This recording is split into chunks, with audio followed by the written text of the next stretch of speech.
देख रहे हो वेदांतु केमिस्ट्री। आज का जो हमारा चैप्टर है वो है अध्याय 2, जो कि क्लास 10th के केमिस्ट्री का पार्ट है। इस चैप्टर में हम लोग बात करेंगे अम्ल, क्षारक तथा लवण। तो मैंने पहली लेक्चर जिसका नाम है अम्ल, वो मैंने डाल चुका है। अभी क्षारक तथा लवण के बारे में जो हमारी होगी आगे, अगले वीडियो में हम लोग लवण के बारे में डिस्कस करेंगे, लेकिन आज का जो हमारा टॉपिक है वो क्षारक के बारे में। तो देखते हैं क्षारक क्या होता है। यदि आप हमारे चैनल पर नए हो तो चैनल को सब्सक्राइब कर दो, क्योंकि आज इस साल हम लोग 10 की सीरीज स्टार्ट किए, जिसमें क्लास 10 के सभी स्टूडेंट को साइंस की सभी प्रकार की वीडियो दी जाएगी। तो देखते हैं क्या होता है। पहली क्षारक की परिभाषा। तो क्षारक की 3 परिभाषा होती है। पहली परिभाषा जो होती है वो उसके टेस्ट मतलब स्वाद के अनुसार होती है। दूसरी जो परिभाषा होती है उस सूचक के कलर टेस्ट के आधार पर होती है। सूचक मतलब कि जो क्षारक की पहचान करते हैं उस सूचक के कलर टेस्ट, कौन सा कलर देता है उसके आधार पर होती है। और तीसरी जो परिभाषा दी गई है वो उनके आयन के ब्रेक होने में, जब हम क्षारक को पानी में डालेंगे तो किस आयन को देते हैं, मतलब किस आयन को में टूटते हैं, तो उसके आधार पर तीसरी परिभाषा दी गई थी। तो देखते हैं कौन कौन सा क्षारक की परिभाषा होती है। तो पहली परिभाषा क्या थी? क्षारक स्वाद में कड़वे होते हैं। कड़वे का मतलब क्या होता है? उनका जो स्वाद होता है वो तीव्र होता है, मतलब बहुत ज्यादा उसमें कड़वाहटपन होती है। ठीक, तो कड़वाई का मतलब आप समझ गए। दूसरी जो परिभाषा थी, क्षारक लाल लिटमस पेपर को नीला कर देते हैं। मतलब जो क्षारक की सॉल्यूशन होगी, ये क्षारक है, अगर इसकी सॉल्यूशन को लाल लिटमस पेपर पे डालोगे तो पेपर का कलर नीला हो जाता है। ठीक, लेकिन यदि लाल लिटमस पेपर का कलर पहले से ही, मतलब जो लिटमस पेपर है उसका कलर पहले से ही नीला है, तो यदि उस पर क्षारक की विलयन को डालोगे तो उसका कलर, मतलब उसका रंग चेंज नहीं होता है, परिवर्तित नहीं होता है। तीसरी जो परिभाषा थी, जो कि आर्हेनियस के अनुसार दिया गया था, क्षारक को जब आप जल में डालोगे, जब क्षारक को जल में डालोगे तो वो क्या ऋणावेशित आयन में टूट जाते हैं। ऋणावेशित आयन का मतलब OH माइनस आयन में टूट जाते हैं। ये सिद्धांत जो आर्हेनियस दिए थे, ये वाटर के सिद्धांत पे दिए थे। जैसे वाटर होता है तो वाटर में क्या होता है, H प्लस आयन होता है और OH माइनस। तो H प्लस आयन जो देते हैं, ऐसे पदार्थ जो H प्लस आयन देते हैं उन्हें अम्ल कहते हैं, लेकिन ऐसे पदार्थ जो OH माइनस आयन देते हैं उसे हम लोग क्या बोलते हैं? क्षार। तो ये थी क्षारक की परिभाषा। उन 3 परिभाषा होती थी, उस परिभाषा को हमने डिस्कस कर दिया। अब क्षारक 2 प्रकार के होते हैं। पहला क्या होता है? प्रबल क्षारक, और दूसरा होता है दुर्बल क्षारक। तो आप लोग जान लो कि प्रबल क्षारक क्या होते हैं। मान लो ऐसे क्षारक जो जल में पूर्णतः आयनित होकर OH माइनस आयन देते प्रबल क्षार कहलाते हैं। उदाहरण KOH, NaOH, BeOH2 आदि। इसका मतलब ये है कि पूरी तरीके से आयनित हो गए।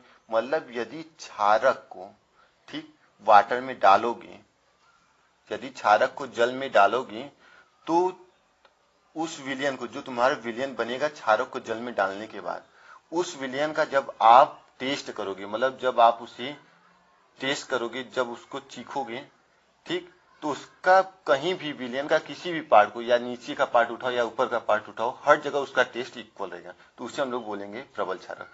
लेकिन ऐसे क्षारक, ठीक, जो अपने आयनन में पूरी तरीके से नहीं टूटते, मतलब आप विलयन के यदि नीचे पोर्शन को उठाओगे तो वहां का टेस्ट कुछ और रहेगा, और ऊपर का उठाओगे पोर्शन को तो वहां का टेस्ट कुछ और रहेगा, तो उसे हम लोग बोलते हैं दुर्बल क्षारक। मतलब पूरे विलयन का जो टेस्ट होता है वो एक समान नहीं होता है। क्यों एक समान नहीं होता? क्योंकि जो क्षारक के आयन होते हैं वो पूरी तरीके से टूट ही नहीं पाते, पूरी तरीके से नहीं टूट पाते, तो इसलिए उसका टेस्ट एक समान होगा ही नहीं। तो इसलिए प्रबल क्षारक और दुर्बल क्षारक, प्रबल क्षारक वो होते हैं जिनका टेस्ट पूरे विलयन में एक समान होता है, मतलब वो पूरी तरीके से OH माइनस आयन में टूट जाते हैं। और दुर्बल क्षारक वो होते हैं जो पूरी तरीके से OH माइनस आयन में नहीं टूट पाते। तो उदाहरण KOH टूट गया। एक्वस का मतलब क्या है? जो KOH है उसमें आप पानी मिक्सचर कर दिए, इसलिए यहाँ पे एक्वस लिखा गया है। ठीक, K प्लस जब पानी मिला दिए तो एक्वस का मतलब हो गया पानी, मतलब KOH को पानी में आप डाल दिए तो एक K प्लस और OH माइनस आयन में टूट गया। तो यही बोल रहे हैं यहाँ पे। अगला देखो AlOH थ्राइस, यहाँ पे देखो ये पानी में फिर टूट गया, एक्वस है तो ये पानी में टूट गया। इसको क्या बोलते हैं? Aluminium hydride.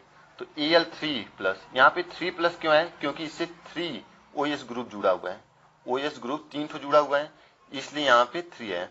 और इस पे माइनस चार्ज आ गया, क्योंकि एल्युमिनियम क्या है? यहाँ पे धातु है। ठीक, तो ये जब पानी में डिजॉल्व होगा तो ये Al3 प्लस आयन में और OH माइनस आयन में टूट जाएगा। ठीक, लेकिन पूरी तरीके से नहीं टूटेगा, मतलब पूरे विलयन का जो टेस्ट होगा वो एक समान नहीं होगा। ठीक, आगे हम लोग देखेंगे क्षारकों के भौतिक गुण, फिर इसके बाद देखेंगे क्षारकों के रासायनिक गुण। तो सबसे पहले देखते हैं क्षारक के भौतिक गुण क्या होते हैं। तो क्षारक जल में विलेय तथा स्वाद में कड़वे होते हैं। ठीक, स्वाद में कैसे होते हैं? क्षारक कड़वे होते हैं। ठीक, अम्ल का मतलब वहां पे जो क्षारक लिखा था खट्टे होते हैं, तो वही कड़वे ही होते हैं। क्षारक जल में विलीय होते हैं, जब इसे पानी में डालोगे तो वो क्या हो जाएंगे? पूरी तरीके से जल में टूट जाएंगे। लेकिन जो दुर्बल क्षारक होंगे वो नहीं टूटेंगे, इस बात को ध्यान रखना होगा। मतलब उसको आप जब देखोगे पानी में तो लगेंगे ही घुले हुए, लेकिन वो घुले नहीं रहते हैं। दूसरा प्रॉपर्टी क्या होता है? क्षारक लाल लिटमस पेपर को नीला कर देते हैं। जब क्षारक को लाल लिटमस पेपर के पास ले जाओगे, लाल लिटमस पेपर क्या होता है जान लो, सूचक होता है जिसके द्वारा हम अम्ल और क्षार की पहचान करते हैं। ठीक, तो जब लाल लिटमस पेपर के पास को क्षारक के विलयन में डालोगे तो किस कलर का हो जाएगा? नीला रंग का हो जाएगा। फिर क्षारक साबुन के समान चिकने होते हैं। ठीक, अम्ल की तरह क्षारक भी संक्षारक होते हैं। संक्षारक का मतलब क्या होता है कि जब क्षारक को किसी लोहे के टुकड़े पर डाल दोगे तो धीरे धीरे लोहे पर जंग लगने लगेगा।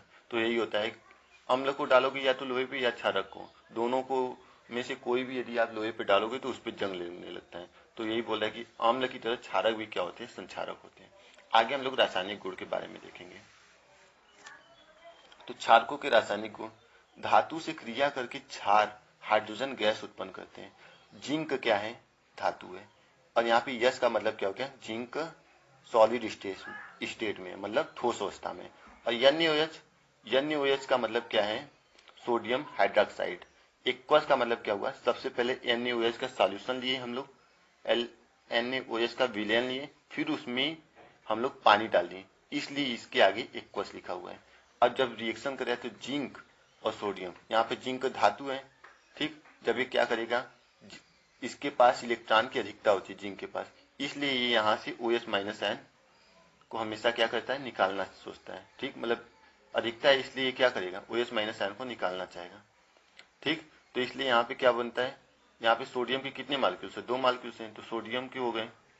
ठीक, फिर इसके बाद जिंक इससे रिएक्शन करेगा ऑक्सीजन से।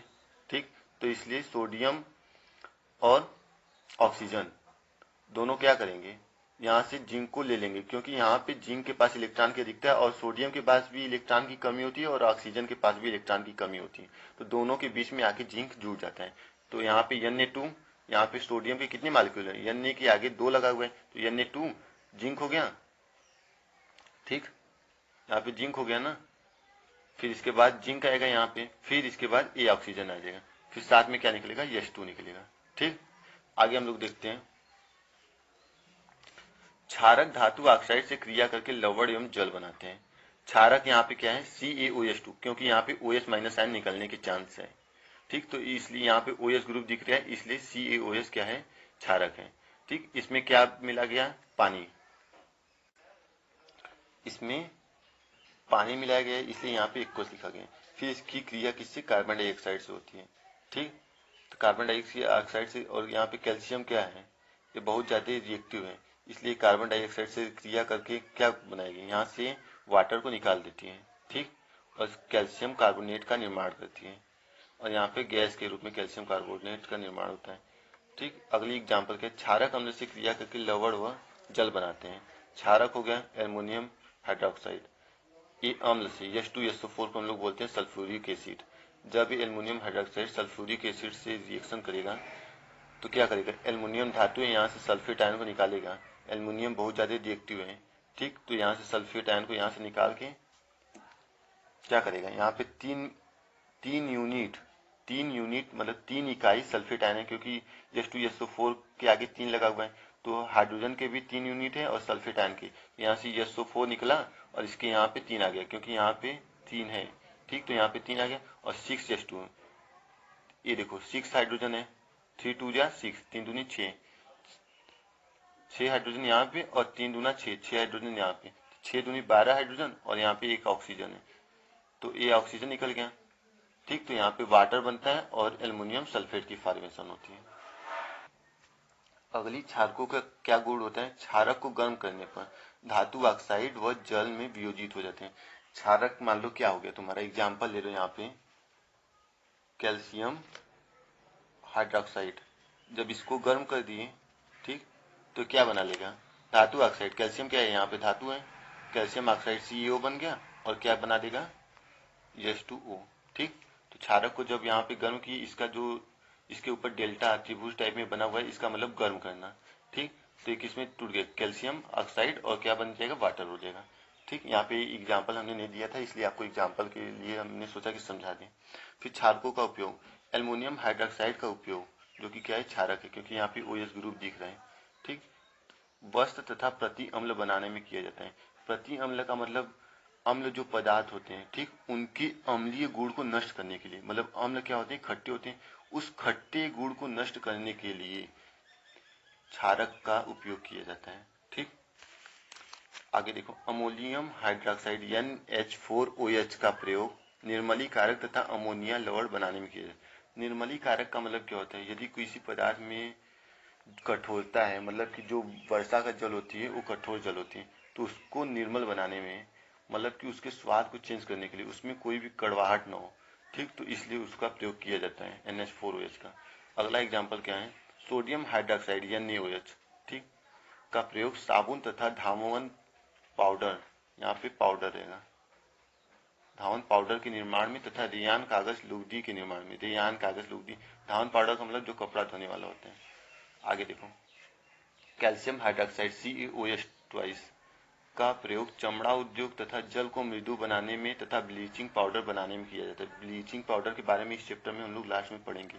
ठीक, तो चमड़ा उद्योग जहाँ पे होता है जल को मृदु बनाने में, जो बताएं कि कठोर जल होता है और मृदु जल होता है, तो उसको जो कठोर जल होते हैं उसको मृदु जल बनाने में और फिर ब्लीचिंग पाउडर बनाने में किया जाता है। तो प्लीज़ दोस्तों, मुझे उम्मीद है कि आपको ये वीडियो पसंद आई होगी, और आपको ये वीडियो यदि अच्छी लगी तो हमारे चैनल को जरूर सब्सक्राइब कर दो, क्योंकि अगली वीडियो आपकी होगी लवण और पीएच मान के बारे में, जो कि एग्जाम के लिए बहुत ही ज़्यादा इंपॉर्टेंट है।